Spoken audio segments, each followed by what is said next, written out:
ang pag-asawa ay isang sagradong misyon na pagpapasya. Ito ay dapat ginagawa ng pinag-iisipang mabuti ng walang pag-alinlangan. Ano? So, inayaya ko pa ito ba yung lahat? Ay yung dalawa na. Tayo pinanalangin. Nakila namin Diyos na makapangyarihan sa lahat. Sabi po ay nagpapasalamat sa isang pagkakataon na magkaroon ng seremonya ng kasalan kay Taris Jo at saka kay Pauline sa kanila pong pagpapasya na tumawag sa isang kasalan. Dalangin po namin ang pong pangulan ng ito ng Espiritu. Kaya po ninyo na ang simple seremonya ito ay maging katanggap-tanggap sa inyong harapan at maging aral para sa kanilang papasukin ng mag-asawa. Pinupunin na po namin at pinakasalamatan. Para po ang aming bilingan sa ngalan ng Kristo yung namin Panginoon at Tagapagligtas. Amen. Amen. Ang salita ng Diyos na ating po matatagpuan sa aklat ng Genesis, Kapitulo 2, talatang 21 hanggang sa mga sumusunod na talata. Narito po ang salita ng ating pong Panginoon. Kaya pinatulog ng Panginoong Yahweh ang tao, samantalang mahimbing ang tadyang pagkakatulog, kinuha niya ang isang tadyang ito at pinaghilod sa laman sa tapat niyo. Ang tadyang na ito ay ginawa niyang isang babae na nagngangalang Pauline at dinala niya ito sa lalaki na nagngangalang Carisio. Sinabi ni Carisio, sa wakas, narito ang isang tulad ko, laman ng aking laman, buto ng aking buto, Pauline ang itatawag ko sa kanya, sapagkat sa akin siya kinuha. Ito ang dahilan kaya iiwanan ng lalaki ang kanyang mga magulang, magsasama sila sa kanyang asawa at sila'y magiging isa. Ang salita ng Panginoon. Tayo po ay makakupo pa ng dahiyan. Hindi po, makakupo na rin po yung mga ninungan na ninang natin, yung mga parents. No? Mayroon pong isang bagong ordained na pastor. No? Siyempre, bagong ordained, hindi pa niya kabisado yung kanyang gagawin. Kaya yung nag-ordain sa kanya, yung bishop na nag-ordain sa kanya, tinanong niya tinagtanong yung pastor sa bishop na nag-ordain sa kanya. Ang tanong niya ay ganito, Bishop, paano pag dumating yung panahon, kasi bagong ordain lang ako, sabi niya, ay kinasal ako, tapos habang may kinakasal ako, dahil bago lang ako, hindi malabong makalimot ako sa mga kapatid ko. Hindi naman talaga kasi bago eh. Pag first time, madalas mangyari yung nakakalimot, di ba? Tama po ba? Talag ng aspeto, hindi naman ito kasi parang recitation na kailangan hindi mo rin siya isa. Ay sa dami ng yung sasabihin, hindi mo naman talaga kaya i-memorize. Ano? So sabi ng bishop, Pastor, pag nakalimot ka sa iyong sarili, at dumating yung panahon na hindi mo na alam ang babanggitin mo, para hindi halata ng mga audience, yung mga tao, katulad ninyo na nakikinig, mag-quote ka ng talata sa Biblia. Huwag mo lang babanggitin saan matatagpuan. Halimbawa, John 3:16. Pag nakalimutan mo yung sasabihin mo, banggitin mo lang yung laman ng John 3:16. For God so loved the world that He gave His only begotten Son, that whosoever believes in Him shall not perish, but have an everlasting life. Hindi nga namang halata na nakakalimot sa mga panahon na siya makalimot. Tama po ba? Ito na si pastor may kinasal. Parang ganito, kinakasal. Sa mga una, parang mabe-perfect ni pastor, wala siyang makakalimutan, kalagitnaan. Hanggang sa malapit nang magtapos, parang hindi nakalimutan ni pastor yung lahat ng kanyang sasabihin. Mape-perfect na ni pastor. Eh ang pinakahuli, yung babasbasan na niya. Mag-ano na siya, mag-pronounce na siya. Pronouncement na. Yung pa naman yung kanyang nakalimutan, yung pronouncement. Sa dami-dami pa naman ng makakalimutan, yung pa yung nakalimutan niya. Hindi matatapos ang kasalan hanggat walang pronouncement. Eh nakalimutan ni pastor. Naalala niya yung payo ng kanyang bishop na kapag nakalimot, mag-quote ng talata sa Biblia. Ito si pastor, sa dinami-dami ba naman ang ituquote yung ng talata sa Biblia, ang kinote niya, nung si Jesus ay pinako sa krus ng Kalbaryo. Ang sabi niya, Ama, patawarin mo po sila sapagkat hindi nila alam ang kanilang ginagawa. Carisio and Pauline, alam niyo ba ang inyong ginagawa ngayong araw nito? Palakpakan naman marami. Walang dahilan para hindi natin pagpatuloy ang kasalang ito sapagkat si Carisio at saka si Pauline, alam nila ang kanilang ginagawa. Ang hirap kayo makasal na hindi nila alam ang kanilang ginagawa. Alam niyo, Sa mga cases na binabasa ko, more than 200 cases ng family code natin, no? Sa pag-aaral ng pagkabugasya. No? Isang subject lang, more than 200 cases kailangan mong basahin at kailangan mong i-digest. Karaniwan sa mga nababasa ko pagdating sa family code, away mag-asawa, nagsimula lang sa mga simpleng mga bagay, nauwi sa hiwalayan.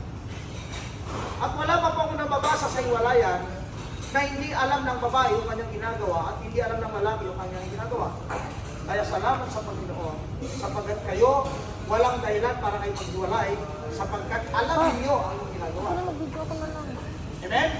Ako na lang. Sige po, tayo po ay magsisimula na. Kayo kayong dalawa, makangap. Maghanap kayo dalawa, hawakan ninyo ang kamay ninyo sa isa't isa. Pakinggan natin ang kanilang exchange of men's vow. Unahin natin ang lalaki. Yan pala, nag-aaway na sila. Unahin natin ang lalaki.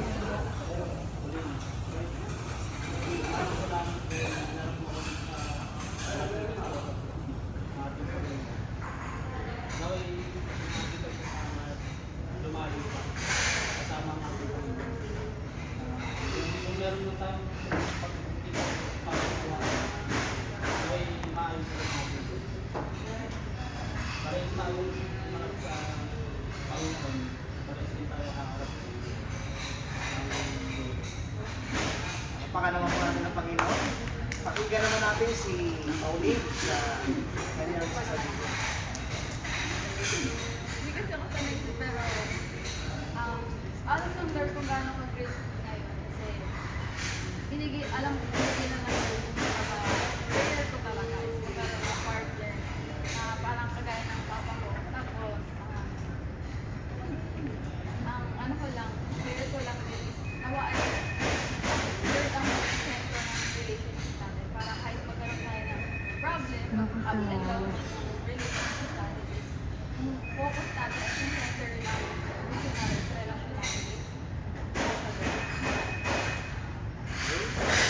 Karis Jo, tinatanggap mo ba si Pauline upang yung magiging asawa at nangangakong magsasama habang buhay sa hirap sa ginhawa? Pauline, tinatanggap mo ba si Karis Jo upang yung magiging asawa at magiging magsasama kayo habang buhay, habang kayong dalawang nabubuhay? Sige po. Pagitin mo yung mga sasabihin ko. Bibigyan mo mabuti si Pauline. Magitin mo yung pangalan niya, baka ibang pangalan mabanggit mo, ha? Sabi mo sa kanya yung pangalan niya. Mula sa araw na ito, tinatanggap kita upang aking maging asawa at mahawakan ka mula sa araw na ito at magpakailanman sa hirap at sa ginhawa, sa kahirapan at sa kasalanan, sa sakit at sa kalusugan, upang mahalin at ingatan ka hanggang sa tayong dalawa ay pag-iwalayin ang kamatayan alinsunod sa banal na kautusan ng Diyos. Ito ang aking taus-pusong pangako sa iyo. Palapakan naman po natin si Karis Jo. Next. Pauline, panggitin mo yung pangalan ni Karis Jo. Mula sa araw na ito, tinatanggap kita upang aking maging asawa at upang makasama at mahawakan ka sa hirap sa ginhawa, sa kahirapan at sa kasaganaan, sa sakit at sa kalusugan, upang mahalin at ingatan ka hanggang sa tayong dalawang paghiwalayin ng kamatayan. Alinsunod sa banal na kautusan ng Diyos, ito ang aking taus-pusong pangako. Palapakan naman po natin. Okay. Next po ay yung ating pong singsing. Kaya po ng singsing. Kami pong may hawak na.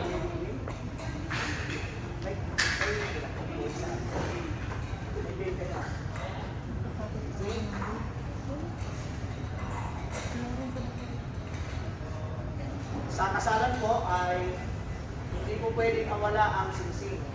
No? Maraming, there are different kinds of ring. Pag ikaw ay mahilig maglaro ng bola, no? Mag-shoot, ang tawag doon ay basketball ring. Iyawakan mo nga. tawag doon ay basketball ring. Pag mahilig ka naman sa mga larong pambabae, ang tawag doon ay volleyball ring. Tama po ba? Pag naging magkaibigan kayo, binigyan mo ng singsing, ang tawag doon ay friendship ring. Pag yung pagkakaibigan ninyo ay nauwi sa isang relasyon at nag-propose yung lalaki sa babae, ang tawag doon ay engagement ring. Pag nagpakasal kayo, ang tawag doon ay wedding ring. Pag nagsama kayo, ang tawag doon ay suffering, murmuring, wondering. At sana hindi mauwi sa boring at murmuring. Okay po ba? Sana hindi mauwi sa gano'n. So, ang singsing po ay sumisimbolo ng inyong matibay na relasyon na walang hanggan. Kaya kung papansinin mo, wala pa po nakikita na singsing na putol. Tama po ba? So walang hanggan. Dapat ang pagmamahal mo, Carisyo, kay Pauline ay walang hanggan. Hindi lang ngayong araw ng kasalan. Hindi lang yung mag-shota pa lang kayo o mag-girlfriend, mag-boyfriend pa lang kayo. Kundi walang hanggan. Kaya pag dumating yung panahon na medyo nagbabago si Carisyo, ikot-ikutin mo yung singsing sa tapat niya. Sabi ni Pastor, di ba walang hanggan ang pagmamahal mo sa akin? Ulit-ulitin mo yung mensahe na narinig mo ngayon, Pauline, at gano'n ka rin, Carisyo. Hindi po ba? So, hindi pwedeng mawala sa seremonya ng kasalan ng singsing sapagat ito ay sumisimbolo ng inyong dalisay na pagmamahal at walang hanggang pagmamahal. Tawagan mo ito, Pauline. Simulan muna natin kay Carisyo na isuot ang singsing sa daliring ni Pauline at habang binabanggit ang Pauline. Habang singsing mo, sabi mo, pagkakas ng pangalan, tanggapin mo, yung singsing na ito, simbolo ng ating taus-pusong pagmamahal. Nagpapakasal ako sa iyo. Sa ngalan ng Ama, Anak, at Espiritu. Palakpakan naman po natin si Carisyo. Pauline yung singsing kay Carisyo. Pagbitin yung pangalan niya. Yung singsing na ito ay sumisimbolo ng ating taus-pusong pagmamahal. At sangla ng aking pagmamahal sa iyo mula sa araw nito, nagpapakasal ako sa iyo sa ngalan ng Ama, ng Anak, at Espiritu. Palakpakan naman natin si Pauline. So nabanggit ko kanina yung salitang sangla. No? Papaalala ko lang na hindi ibig sabihin ng sangla na pag nawalan kayo ng pera, isasangla niyo yung singsing niyo, ha? Huwag na huwag ninyong gagawin ko. Amen? Sige po, upo na kayo. Wala kayong luluhuran, kayo po na lang. Pakikabit ko yung ating pong pelo po. Meron po ba silang veil? Okay.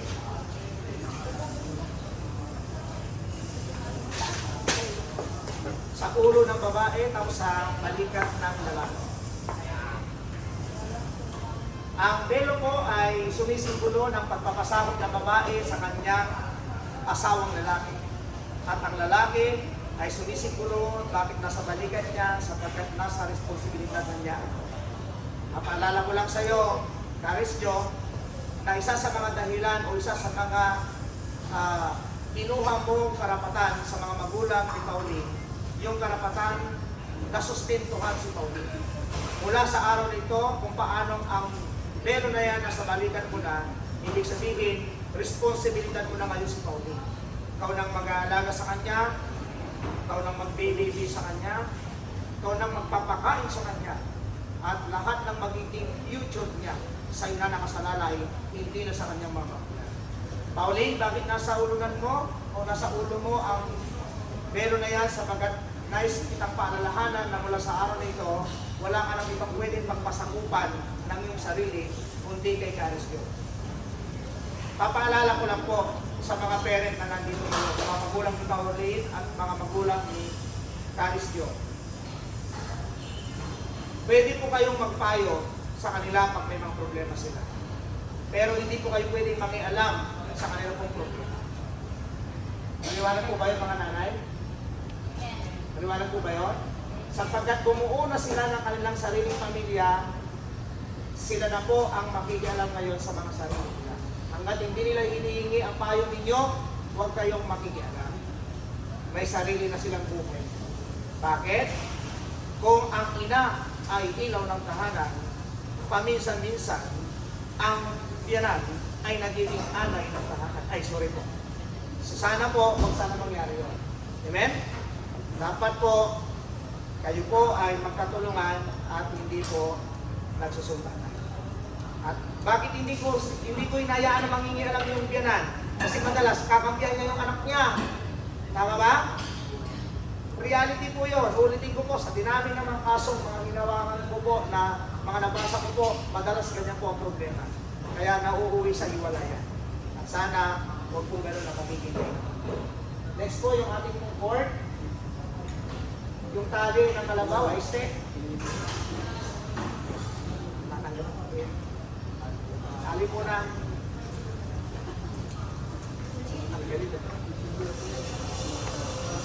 at so ang cord naman po, sabi niya sa kanilang dalawa, ay sumisimbolo ng kanilang walang patid na relasyon. Kaya mapapansin ninyo, bakit may tali? Sapagat yan ay simbolo ng walang patid nilang relasyon. No? Kasi madalas, nung naliligaw pa yung lalaki, natakot-takot na pambubulay sinasabi niya. Ang mga mata mo sininding ng mga bituin sa lapi. Ibigay mo lang sa akin ang iyong buhok o matamis na buhok. Ba? Galing ang lupit ng bola, no? Pero nung nagpakasal na, sweetheart, ito pala yung pinangako mong bituin. Pag tuwing sinusuntok mo ako, nakakita ako ng mga bituin. So, kailangan walang patid yung pagmamahal ninyo, no? At dapat hindi yung bituin na pinangako, no? Yung susungkitin mo yung bituin. Alam mo ba, Karis Jo, bakit sa tadyang kinuha ang babae?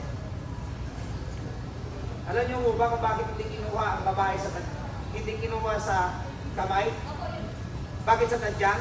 Sapagat sa tadyang, ang tadyang ay malapit sa puso. Hindi kinuha ang babae sa kamay upang suntukin. Hindi kinuha ang babae sa paa upang tadyakan. At hindi rin kinuha sa utak upang naging pamulangan. Kinuha ang babae sa tadyang sapagat malapit sa puso upang arugain at mahalin. Kaya wag na wag mong sasaktan ang babae.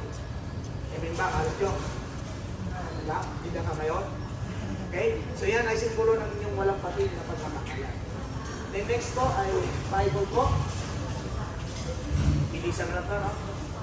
So sa ceremonial po ng kasal, hindi ko rin po niwawala ang Bible sapagkat ang Biblia po ay ito po ang kanilang sandigan ng kanilang pong pagmamahalan. Lahat po ng pag-iwalay ng mag-asawa, ang pinaka-bottom line, walang matibay na relasyon sa Diyos. Yun po yung bottom line. Meron pa nga po ako nabasa, no? Dahil lang sa sabon, pag-iwalay. Nauwi lang sa iwalayan dahil lang sa sabon. Nag-away dahil sa sabon. Doon lang nagsimula ang lahat. Kaya magandang pamagat ang sabon. Diba? Bakit po? Ang saklap. Kapag walang salita ng Panginoon, simpleng bagay lumalaki. Pero pag may salita ng Panginoon, kahit anong pagsubok ang pagdaanan ninyo, malalampasan ninyo. Kaya tanggapin ninyo ang Bibliang ito, hawakan ninyong dalawa, simbolo ng inyong matibay na relasyon. Panginoon, kung paano ang dalawang ito, si Carlos John sa si Pauline, ay nawakan nila ang itong mga salita. Naway sa kanila pong pagsasama, maging sandigan po nila ang itong mga salita. At ito po ay maging matibay at hanggang sa inyong muling pagpapabalik, sila po ay makasama sa paglilingkod sa inyo. Salamat po sa pangalan ni Jesus. Amen. Okay po? Minsan na ano? Pero naman tayo 30 minutes, wala pa naman, no? Wala pa. Ang coin ay sumisimbolo po ng kasaganaan. No? Sabi ko, kailangan may coin. Bakit kailangan ano? Manghiram na lang kayo kung wala kayong kuhanan, manghiram na lang kayo. Kasi simbolo lang naman yan eh. Bibigay lang natin yung mensahe. Masarap sa isang relasyon na sagana. Tama? Hindi yung nagpakasal kayo kung kanino kayo ng utang. No? Di ba nang walang masyadong bunggang handaan, basta hindi kayo ng utang? Amen na? Tama po ba? So ang kasaganaan ay gusto ng Panginoon. Tama? Ayaw ng Lord na tayo maghirap. Sino dito ang magulang na gusto niya maghirap yung kanyang anak? Ha? Ang tindi mo naman. Napakawalang kwenta mo naman ng magulang. Gusto mo maghirap yung anak mo? Wala ako nakitang magulang na gusto niya kawawa yung anak niya, namamalimos. Ulubi, no? Ampas lupa, patay gutom, dalugtog, di ba? Walang ganon. Lalo na ang Panginoon natin, siya ang Ama natin. Ayaw niya na maghirap tayo. Kung ayaw niyo ng pera, ibigay niyo sa akin. Di ba? Tama mo ba? Sino dito yung ayaw ng pera? O, kaya nga kayo nakagamit ng City Buffet kasi may pera kayo eh. Di ba? Tama po ba? So pera lang ang bottom line ng lahat. Pero sana ang pera gamitin. Hindi ikaw ang gagamitin ng pera. Tama? So, Karisyo, tanggapin mo itong pagpapala nito, simbolo ng pagpapala ng Diyos. Kala mo sa'yo, ibigay mo kay Pauline. Habang binibigay mo, hawakan mo, habang binibigay mo, banggitin mo ang mga katanungan. Sabi mo, Pauline, tanggapin mo ang perang ito, simbolo ng ating paghihirap. Ako'y nangangako na mula sa araw nito, ibigay ko ito sa iyo ng buong. Walang labay sa tulang ulan. 20 sinasagot ka na siya. Sabi mo, 20 o kaya, 10 o kaya 20. Baka makalusot. Meron pa bang ibang sa Quran? Weekly, 5 a 10. Palapakan natin siya. Ibibigay mo ng buong ha. Walang tago ha. Walang tago. Walang nilalagay sa ano ha. Kasi pag ang lalaki nagsimula na magtago, naku po, manuala kayo sa akin. Pag ang lalaki nagsimula na magtago ng pera, ngayon nang gagawin himalayan. Tama ba ako mali? Kasi kung mahal mo yung asawa mo, walang dahilan para magtago ka. Di ba? Eh, ikaw naman babae, huwag mo naman pahirap yung asawa mo. Wala ka lang.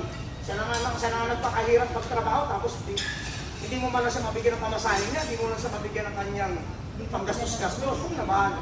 Okay? Habang tinatanggap mo, Pauline, banggitin mo mga katangan ito. Banggitin mo yung pangalan niya, Kalis ko. Tinatanggap ko ang pagpapala na iyong binigyan. Ako'y naman ako. Nagagastusin ko rin ng tama.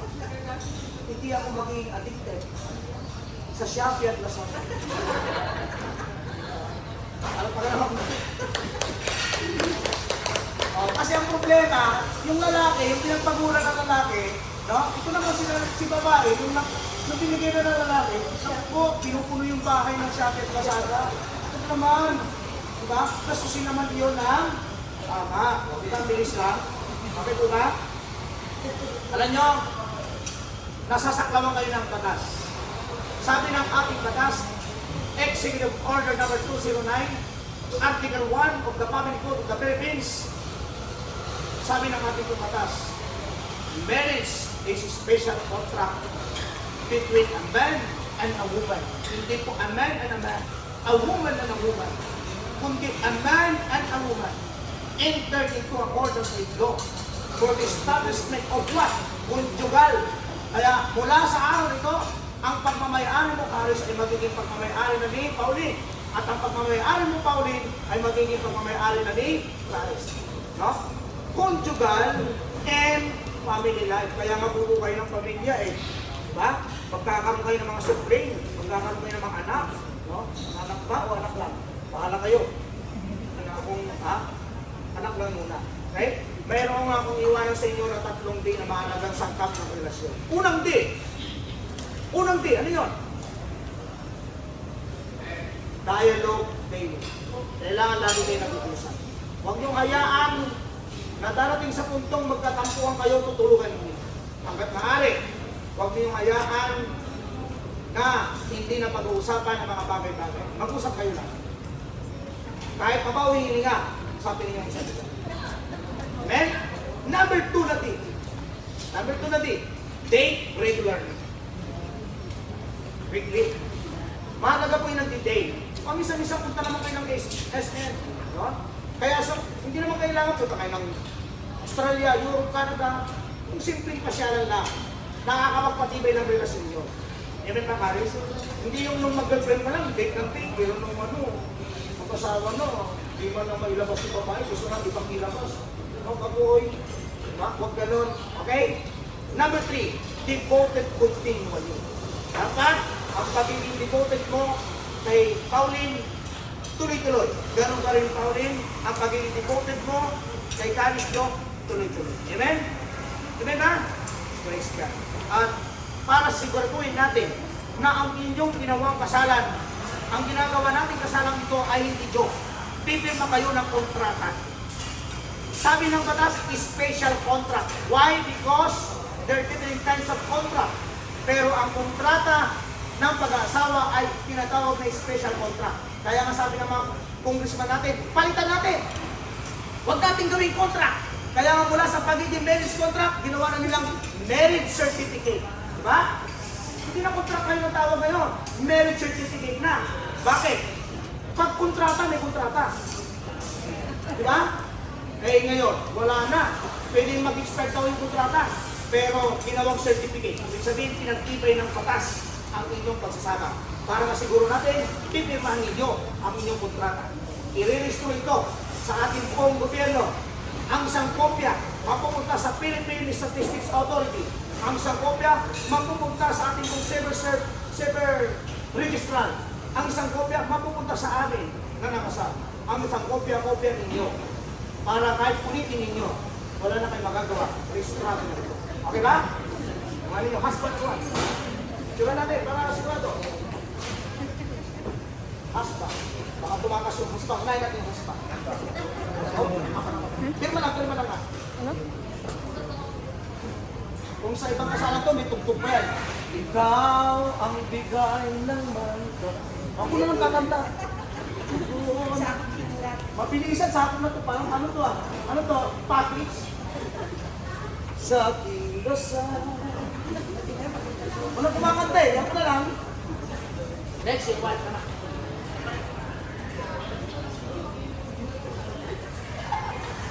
Kinuha ulit. Okay?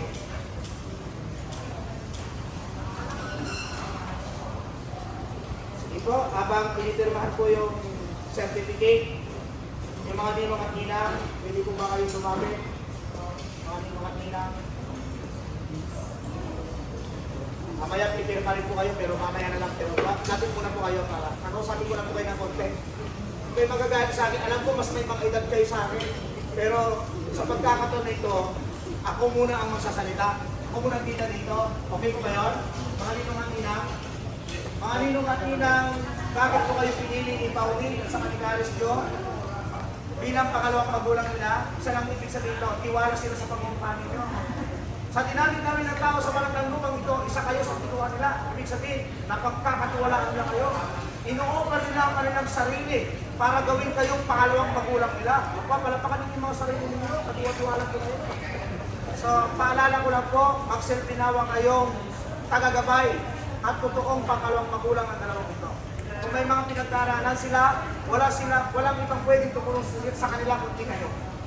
Kailangan ninyo silang ipanalangin lagi. But prayer is good. Sometimes they need cash. Okay ba yun? So hindi lang puro prayer, kailangan bigyan nyo rin sila ng cash ha. Hindi lang kayo ano dito. Okay ba? Kasi minsan after ng kasalan, hindi na nagpapakita si Ninong eh. Salamat po mga ninong at ninang, mga po, nakikinig po kayo. Thank you po, thank you sa inyo. Sige po, bago tayo magtapos ay pagkitanggal po yung ating pong board, saka yung ating pong game. Lapit na, konti na lang. Wala pa naman siguro 30 minutes. From bilis ko na nga eh. Ha? Okay, ito. Pagkitanggal na po. Tayo kayong dalawa. Tawagin ko po yung mga magulang ni Pauline sa ni Caris Jo, mga magulang niya. Magbigay po kayo ng konting mensahe, may mensahe sa inyong mga anak. Ha? Huwag naman seryo. Mensahe po. Any short message, sino po yung mauna? Lalaki muna, babae. Lalaki muna. Namunahin natin yung lalaki. Okay.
tatlo sa mga anak nyo na magiging gabang din sila para hindi sila maiwalay sa Panginoon.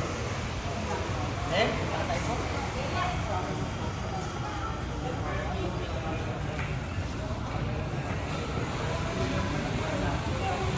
Message po. Tama. Tama mo. Ayos na, tama mo. Ayos.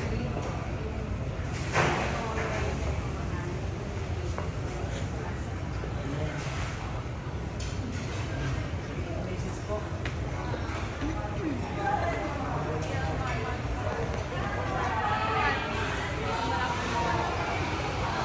Ayun, thankful po ako sa inyo.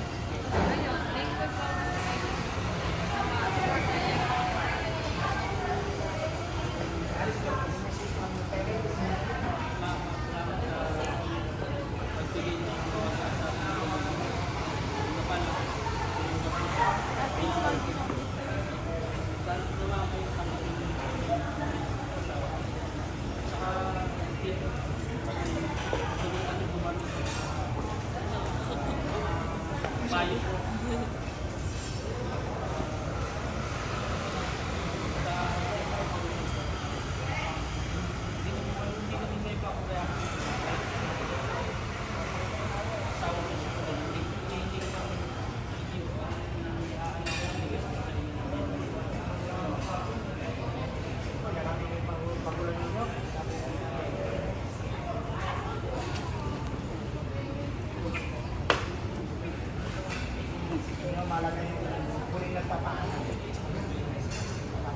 Okay. Salamat po mga mother, mga father po, mga nanay, mga nanay.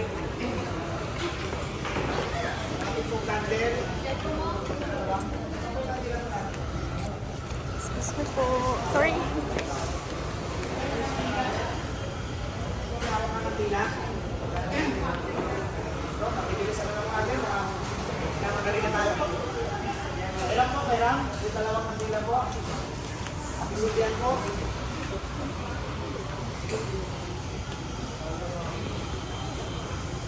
Okay, tayo po kayong lahat. Lahat na tayo magtapos. Okay, hawakan niyo yung kandila. Hawak niyo kami ng dalawa.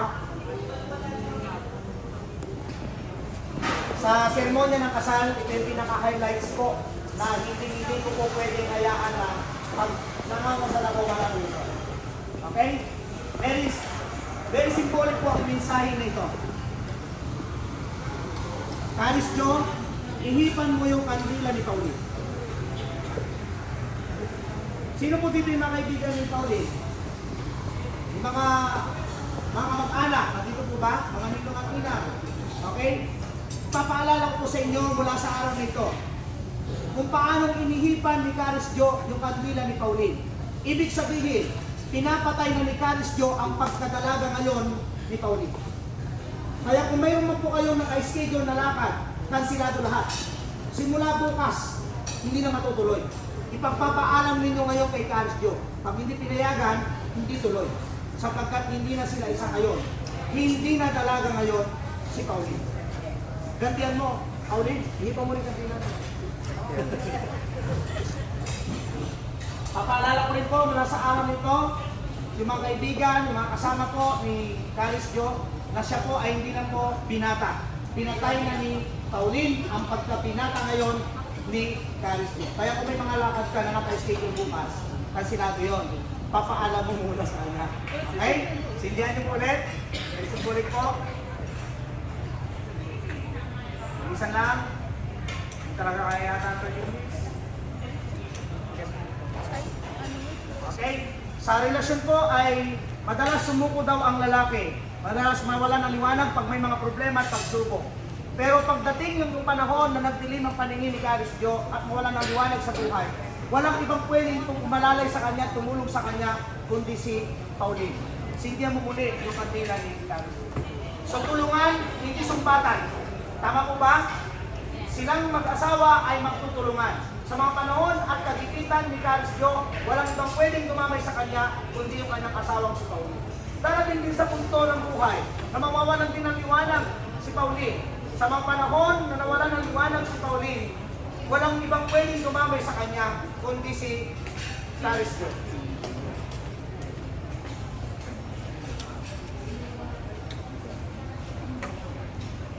So ulitin ko po, hindi po sila sisihan, kundi tulungan. Paano kung silang dalawa ang mawala ng liwanag sa isa't isa? Patayin niyo yung inyong liwanag. Ang dami nilang pagsubok. Nagkasakit si Junior. Yung mga mawawala sa buhay yun. Lalo na itong pandemic na ito, ang daming pinadapa ng pandemic na ito. Ang dami na bankrupt ng mga trabaho. Pero sa mga panahon na mawalan kayo ng liwanag sa isa't isa, mayroon tayong center candle na pwedeng lumapit, sumisimbolo ng ating Panginoon para muli kayo magkaroon ng liwanag sa isa't isa. Palakpakan natin ang Panginoon. Praise God. Sabi ko ng Biblia, I am the light of the world. O wala man ng liwanag ang mundong ito, magdilim man ang buong paligid, meron tayong Diyos na handang nakapatnubay sa atin. Lumapit lang tayo sa Kanya at hindi tayo mapapahiya. Ulihin ang ating Panginoon. Lapit po tayo. Mga ninong at ina, mga parent, lapit pa tayo na ulit ng natin. Lapit po, manalangin po tayo. Stay po natin yung right hand sa dalawang ito. Hawakin natin yung kamay, mga anak. Sige po, lahat ng mga magandang bagay na nais ninyong mangyari kay Pauline at kay Caris Jo ay banggitin ninyo. Sabi po ng Biblia, life and death are in the power of the tongue, and those who love it will eat its fruit. Ibig sabihin, pag mahirap ang buhay mo, lagi mong sinasabing mahirap. Dahil lumalabas sa bibig mong mahirap ka, lalo ka maghirap. Pag may sakit ka, lagi mong sinasabing may sakit ka at hindi ka nagagaling, lalo kang mamamatay. Ibig sabihin mga pangyarihan ng dila. Kung ano ang lumalabas sa dila, yun ang nagaganap. Kaya magsalita tayo ng magagandang bagay ngayon kay Caris Jo at kay Pauline. Sige po. Come on. Yes po.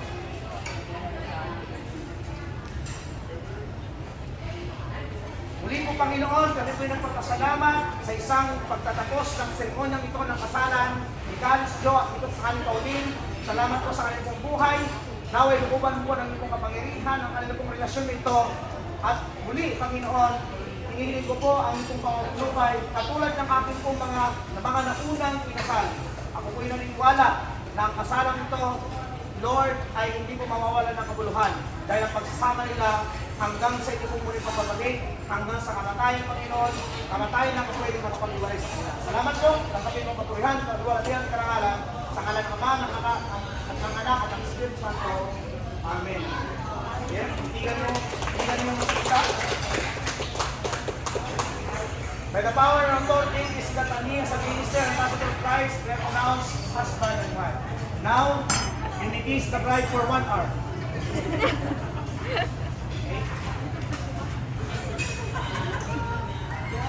Parang hindi yata nakuha na. Sige po, mabilis masyado. Ano pangalan ko natin? Ladies and gentlemen, happy birthday to Mr. and Mrs. Sorry, babe. Palakpakan po natin. Happy birthday po sa mga lahat. 30 minutes tapos.